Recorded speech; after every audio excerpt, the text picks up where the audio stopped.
Hey guys, आज की इस वीडियो में जानेंगे डिजीज को कैसे आइडेंटिफाई करेंगे, कैसे पहचानेंगे उसके लास्ट वर्ड से जिसे सफिक्स कहते हैं। आइए जानते हैं।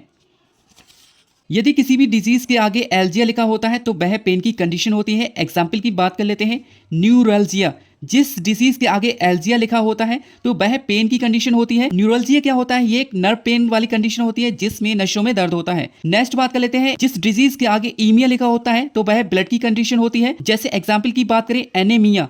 एनीमिया में ईमिया वर्ड जो आ रहा है, ईमिया वर्ड से आप पता लगा सकते हैं कि वह ब्लड वाली कंडीशन होती है। एनीमिया क्या होता है? एनीमिया में lack of red blood cells यानी रेड ब्लड सेल्स की ब्लड में कमी हो जाती है, हीमोग्लोबिन की कमी हो जाती है, जिसे एनीमिया कहते हैं। आप जानते हैं आइसिस वर्ड यदि किसी भी डिजीज के आगे आते हैं तो वह एबनॉर्मल वाली कंडीशन होती है। एग्जाम्पल की बात कर लेते हैं, जैसे सोरियासिस। सोरियासिस के आगे आइसिस वर्ड आ रहा है तो आप जान सकते हैं कि वह एबनॉर्मल वाली कंडीशन होती है। जानते हैं सोरियासिस क्या होता है, इसके बारे में भी जानते हैं। सोरियासिस एक ऑटो इम्यून त्वचा की बीमारी होती है जिसमें त्वचा की कोशिकाएं तेजी से बढ़ने लगती हैं, जिससे त्वचा पर लालपन, सूजन आ जाती है। नेक्स्ट बात कर लेते हैं, आइटिस वर्ड यदि किसी भी डिजीज के आगे आता है तो उस कंडीशन को इन्फ्लेमेशन कहते हैं। एग्जाम्पल की बात कर लेते हैं, जैसे अर्थराइटिस। अर्थराइटिस के आगे आइटिस आ रहा है तो आप जान सकते हैं कि वह इन्फ्लेमेशन वाली कंडीशन होती है, सूजन वाली कंडीशन होती है। सेकंड डिजीज होती है ब्रोंकाइटिस।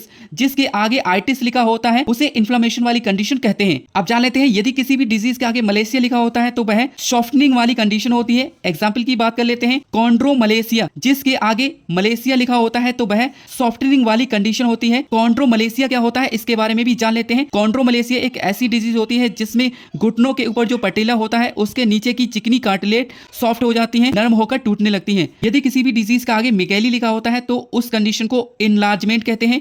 एग्जाम्पल की बात कर लेते हैं, जैसे कार्डियोमिगैली। जिसके लास्ट में मिगैली वर्ड आ रहा है तो आप जान सकते हैं कि इनलार्जमेंट हो रहा है, यानी उसका साइज बड़ा हो रहा है। कार्डियोमिगैली का मतलब होता है हार्ट का साइज नॉर्मल साइज से बड़ा होना।